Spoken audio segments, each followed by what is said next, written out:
ओम चत्वारिंशः सर्गः 40वां सर्ग। वानरों, रीछों और राक्षसों की विदाई। इस तरह वहां सुखपूर्वक निवास करते हुए रीछों, वानरों और राक्षसों में से सुग्रीव को संबोधित करके महातेजस्वी श्री रघुनाथ जी ने इस प्रकार कहा। 1। सौम्य, अब तुम देवताओं तथा असुरों के लिए भी दुर्जय किष्किंधापुरी को जाओ और वहां मंत्रियों के साथ रहकर अपने निष्कंटक राज्य का पालन करो। 2। महाबाहो, अंगद और हनुमान को भी तुम अत्यंत प्रेमपूर्ण दृष्टि से देखना। महाबली नल अपने श्वशूर वीर सुषेण, बलवानों में श्रेष्ठ तार, दुर्धर्ष वीर कुमुद, महाबली नील, वीर शतबली, मैंद, द्विविद, गज, गवाक्ष, गवे, महाबली शरभ, महान बल, पराक्रम से युक्त दुर्जय वीर ऋक्षराज जाम्बवान तथा गंधमादन पर भी तुम प्रेमपूर्ण दृष्टि रखना। 3, 6। परम पराक्रमी ऋषभ, वानर, सुपाटल, केसरी, शरभ, शुंभ तथा महाबली शंखचूड को भी प्रेमपूर्ण दृष्टि से देखना। 7। इनके सिवा जिन जिन महामनस्वी वानरों ने मेरे लिए अपने प्राणों की बाजी लगा दी थी, उन सब पर तुम प्रेम दृष्टि रखना, कभी उनका अप्रिय न करना। 8। ऐसा कहकर श्रीराम ने सुग्रीव को बारंबार हृदय से लगाया और फिर मधुर वाणी में विभीषण से कहा।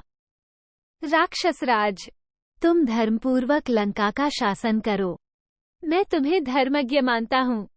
तुम्हारे नगर के लोग, सब राक्षस तथा तुम्हारे भाई कुबेर भी तुम्हें धर्मज्ञ ही समझते हैं। 10।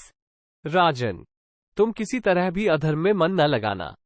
जिनकी बुद्धि ठीक है, वे राजा निश्चय ही दीर्घ काल तक पृथ्वी का राज्य भोगते हैं। 11। राजन, तुम सुग्रीव सहित मुझे सदा याद रखना। अब निश्चिंत होकर प्रसन्नतापूर्वक यहां से जाओ। 12। श्री रामचंद्र जी का ये भाषण सुनकर रीछों, वानरों और राक्षसों ने धन्य धन्य कहकर उनकी बारंबार प्रशंसा की। 13। वे बोले, महाबाहु श्रीराम, स्वयंभू ब्रह्मा जी के समान आपके स्वभाव में सदा परम मधुरता रहती है। आपकी बुद्धि और पराक्रम अद्भुत हैं। 14। वानर और राक्षस जब ऐसा कह रहे थे, उसी समय हनुमान जी विनम्र होकर श्री रघुनाथ जी से बोले। महाराज, आपके प्रति मेरा महान स्नेह सदा बना रहे। वीर, आप में ही मेरी निश्चल भक्ति रहे। आपके सिवा और कहीं मेरा आंतरिक अनुराग न हो। 16। वीर श्रीराम, इस पृथ्वी पर जब तक रामकथा प्रचलित रहे, तब तक संदेह मेरे प्राण इस शरीर में ही बसे रहें। 17। रघुकुल नंदन नरश्रेष्ठ श्रीराम, आपका जो ये दिव्य चरित्र और कथा है, इसे अप्सराएं मुझे गाकर सुनाया करें। 18। वीर प्रभो, आपके उस चरितामृत को सुनकर मैं अपनी उत्कंठा को उसी तरह दूर करता रहूंगा, जैसे वायु बादलों की पंक्ति को उड़ाकर दूर ले जाती है। 19। हनुमान जी के ऐसा कहने पर श्री रघुनाथ जी ने श्रेष्ठ सिंहासन से उठकर उन्हें हृदय से लगा लिया और स्नेहपूर्वक इस प्रकार कहा। 20। कपिश्रेष्ठ, ऐसा ही होगा, इसमें संशय नहीं है।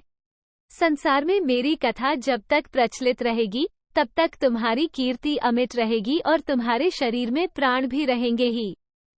जब तक ये लोक बने रहेंगे, तब तक मेरी कथाएं भी स्थिर रहेंगी। 21, 22। कपे, तुमने जो उपकार किए हैं, उनमें से एक एक के लिए मैं अपने प्राण निछावर कर सकता हूँ। तुम्हारे शेष उपकारों के लिए तो मैं ऋणी ही रह जाऊंगा। 23। कपिश्रेष्ठ, मैं तो यही चाहता हूं कि तुमने जो जो उपकार किए हैं, वे सब मेरे शरीर में ही पच जाएं।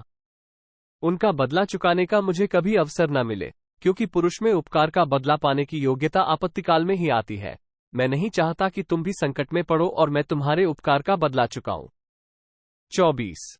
इतना कहकर श्री रघुनाथ जी ने अपने कंठ से एक चंद्रमा के समान उज्ज्वल हार निकाला, जिसके मध्य भाग में वैदूर्यमणि थी। उसे उन्होंने हनुमान जी के गले में बांध दिया। 25।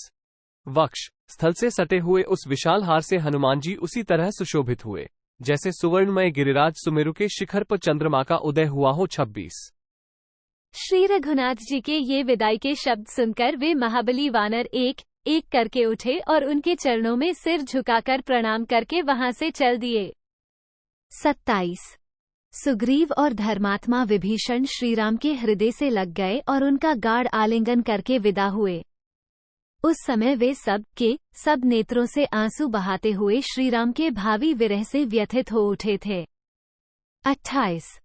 वे राक्षस, रीछ और वानर रघुवंशवर्धन श्रीराम को प्रणाम करके नेत्रों में वियोग के आंसू लिए अपने निवास स्थान को लौट गए। 31। श्रीराम को छोड़कर जाते समय वे सभी खसे किंकर्तव्य विमूढ़ तथा अचेत से हो रहे थे। किसी के गले से आवाज नहीं निकलती थी और सभी के नेत्रों से अश्रु झर रहे थे। 29। महात्मा श्री रघुनाथ जी के इस प्रकार कृपा एवं प्रसन्नतापूर्वक विदा देने पर वे सब वानर विवश हो उसी प्रकार अपने घर को गए, जैसे जीवात्मा विवशतापूर्वक शरीर छोड़कर परलोक को जाता है। 30। इत्यार्षे श्रीमद् रामायणे वाल्मीकीय आदिकाव्ये उत्तरकांडे चत्वारिंशः सर्गः 40। इस प्रकार श्री वाल्मीकि निर्मित आर्ष रामायण आदिकाव्य के उत्तरकांड में 40वां सर्ग पूरा हुआ। 40।